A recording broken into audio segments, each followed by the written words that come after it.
प्यारे बच्चों, स्वागत है आपका 9th क्लास में हिंदी की कक्षा में। आज हम फर्स्ट चैप्टर दो बैलों की कथा के इंटरनल क्वेश्चन कर रहे हैं बेटे। प्रीवियस 2 वीडियो में हमने 1 to 6 क्वेश्चन किए थे। आज हम करते हैं क्वेश्चन नंबर 7 से। ये हमारा क्वेश्चन नंबर 7 है। दड़ियल आदमी के बंधन से हीरा और मोती कैसे आजाद हुए। मैंने प्रीवियस वीडियो में बताया था बेटे, जैसे ये क्वेश्चन है ब्लू वर्ड में लिखे हुए इसलिए साफ नहीं आ रहे हैं, तो आप आवाज में इनको समझकर लर्न कर लीजिए कि क्वेश्चन क्या है, क्योंकि बेटे जब तक क्वेश्चन नहीं पता लगेगा आंसर का कोई फायदा नहीं। तो क्वेश्चन ये है बेटे कि दड़ियल आदमी के बंधन से हीरा और मोती कैसे आजाद हुए। आंसर देखो बेटे, कांजी होश से एक दड़ियल आदमी ने हीरा और मोती को खरीद लिया। तो कांजी होश क्या था बेटे? कांजी होश एक ऐसा स्थान था जहां आवारा पशुओं को कैद किया जाता था। ठीक है, तो आवारा पशुओं को ना फिर खरीदा भी जाता था, नीलामी होती थी उनकी। तो जब इनकी नीलामी हुई ना हीरा और मोती की, तो एक दड़ियल आदमी का अर्थ है बेटी बड़ी बड़ी आंखें होती है, मतलब आंखों को देखकर ही थोड़ा डर लगता है, और बड़ी बड़ी दाढ़ी होती है, उसको बोला जाता है दड़ियल आदमी। दड़ियल आदमी ने उनको खरीद लिया और अपने साथ लेकर चल पड़ा। उस आदमी की भयानक मुद्रा से ही हीरा और मोती ने समझ लिया कि वह आदमी उन पर छुरी चलाकर उन्हें मार डालेगा। जैसे उनकी भयानक मुद्रा देखी ना, जैसे मैंने बताया बड़ी बड़ी आंखें, लंबी लंबी दाढ़ी, भयानक सी मुद्रा थी उसकी, देखने से ही डर लगता था। तो दोनों बैल समझ जाते कि ये आदमी उन पर छुरी जरूर चलाएगा। वे उसके साथ कांपते हुए जा रहे थे कि रास्ते में उन्हें गाय और बैलों का एक झुंड चरता हुआ नजर आया। जब वे दड़ियल आदमी के साथ जा रहे थे, रास्ते में उन्होंने क्या देखा? गाय और बैलों का एक झुंड चर रहा था। सहसा उन्हें लगा कि ये तो उनकी जानी पहचानी रहा है। जब वे उस रास्ते से जा रहे थे ना, तो अचानक से उन्होंने अनुभव किया कि ये रास्ता तो हम जानते हैं। दोनों दौड़कर अपने स्थान पर आ गए। दोनों दौड़कर अपने स्थान पर मतलब अपने मालिक के घर, झूरी के घर आ जाते हैं दोनों। वह दड़ियल भी उनके पीछे भागकर आया और उन पर अपना अधिकार जमाने लगा। तो जैसे ही वो झूरी के घर आए ना, तो दड़ियल आदमी भी उन बैलों के पीछे पीछे आया और उन पर अपना अधिकार जमाने लगा। क्यों? क्योंकि उन्होंने खरीदा था ना हीरा और मोती को।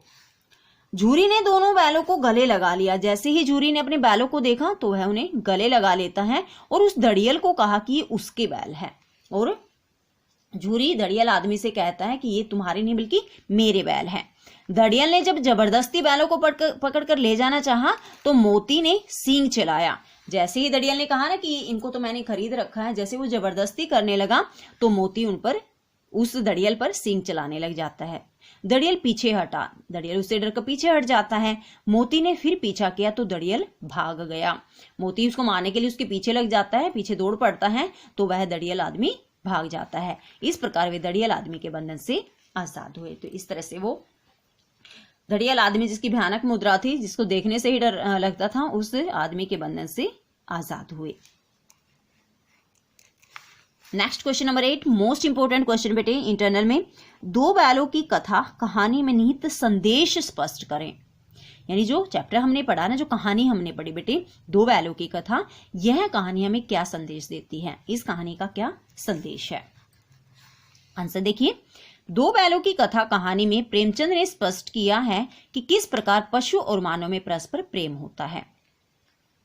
तो इस कहानी का संदेश क्या है बेटे?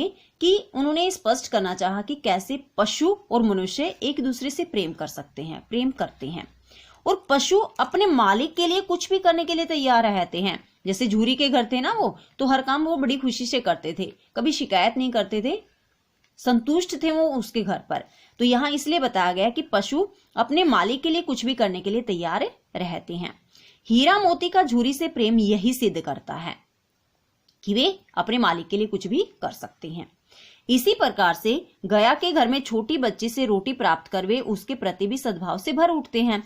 गया के घर गए और उसके घर में जो छोटी सी बच्ची थी वह उनको एक एक रोटी दे देती थी ना, तो उसके प्रति भी वो सद्भावना रखते हैं, लगाव रखते हैं, संतुष्ट होते हैं उसकी एक रोटी प्राप्त करके भी।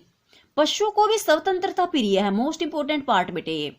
जैसे कांजी होश में पशुओं को बंद किया गया था, गया उनके साथ बुरा व्यवहार करता था। तो यहाँ क्या बताना चाहते हैं लेखक मुंशी प्रेमचंद कि पशुओं को भी स्वतंत्रता प्रिय है, आजादी प्रिय है। इसलिए वे गया के घर के बंधनों को तोड़कर, सांड से लड़कर, कांजी होस के बाड़े की दीवार को तोड़कर और दड़ियल के बंधन से भाग निकलते हैं। तो यहाँ 4 पॉइंट ऐसे बताए जिसमें ये स्पष्ट होता है कि जो पशु है ना वो भी आजादी चाहते हैं। पहला, गया के घर के बंधनों को तोड़कर। पहली बार जब गया उनको लेकर गया था तो वे रस्सी वगैरह तोड़कर आ गए थे। दूसरी बार जब वे रस्सी तोड़ने का प्रयास कर रहे थे ना, और छोटी बच्ची ने उनको देख लिया था तो छोटी बच्ची ने खुद उनको खोल दिया था ताकि वे वहां से भाग सके। दूसरा, सांड से लड़कर, जब वे सांड से लड़े तो वे चाहते थे कि किसी तरह से ये हमसे दूर हो जाए, तो दोनों ने मिलकर उसका सामना किया। तो ये भी स्पष्ट करता है कि उनको आजादी प्रिय है। कांजी होस के बाड़े की दीवार को तोड़कर, जैसे ही हीरा और मोती को कांजी होस में बंद कर दिया गया तो उन्होंने उस कांजी होस के बाड़े की दीवार को तोड़ दिया। क्यों? क्योंकि वे वहां से आजाद होना चाहते थे, उनको वहां चारा वगैरह पानी कुछ नहीं मिलता था। दड़ियल के बंधन से भाग निकले, और जैसे ही दड़ियल उनको खरीद कर ले जाता है ना, और जानी पहचानी राह पर जब वे चलते हैं तो वे वहां से भागकर अपने मालिक के पास पहुंच जाते हैं। इस प्रकार इस कहानी का मूल संदेश पशु और मानव के भावनात्मक संबंधों को उजागर करते हुए स्वतंत्रता के लिए संघर्ष करने की प्रेरणा देता है।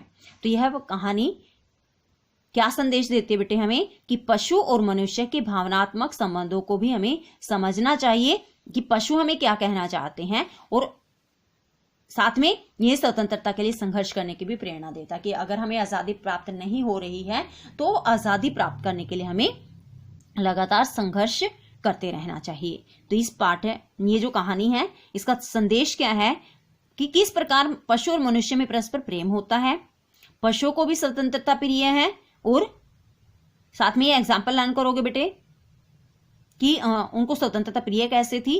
और इस कहानी का मूल संदेश पशु और मानव के भावनात्मक संबंधों को उजागर करते हुए, जगाते हुए, लोगों के सामने स्पष्ट करते हुए स्वतंत्रता के लिए संघर्ष करने की प्रेरणा देता है कि अगर हम बंधन में हैं तो आजादी प्राप्त करने के लिए हमें प्रयास करना चाहिए, संघर्ष करते रहना चाहिए।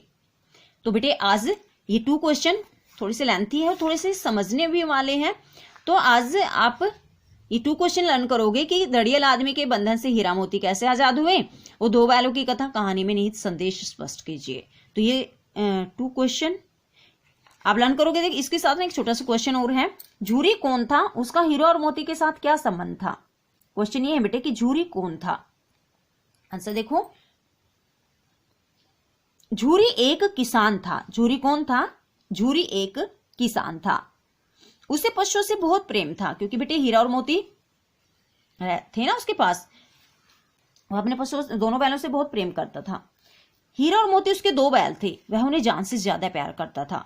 जैसे ये है ना, उसका हीरा और मोती के साथ क्या संबंध था, हीरा और मोती उसके 2 बैल थे और वह उनको जान से भी ज्यादा प्यार करता था। दोनों बैल बहुत ही सुंदर और तंदुरुस्त थे, लंबे तगड़े थे, कदकाठी के अच्छे थे, देखने में सुंदर थे। उन दोनों का भी अपने मालिक झूरी के से बहुत प्रेम और लगाव था। उन दोनों बैलों को भी, हीरा और मोती को भी, अपने मालिक झूरी से बहुत प्यार था और बहुत लगाव था। झूरी बड़े ही चाव और प्यार से उनकी देखभाल किया करता था। झूरी अच्छे से उनकी देखभाल करता था, समय पर उनको चारा देता था, प्यार से सहलाता भी था। तो जो झूरी था वह अपने पशुओं से बहुत प्यार करता था, अपने बैलों से बहुत प्यार करता था।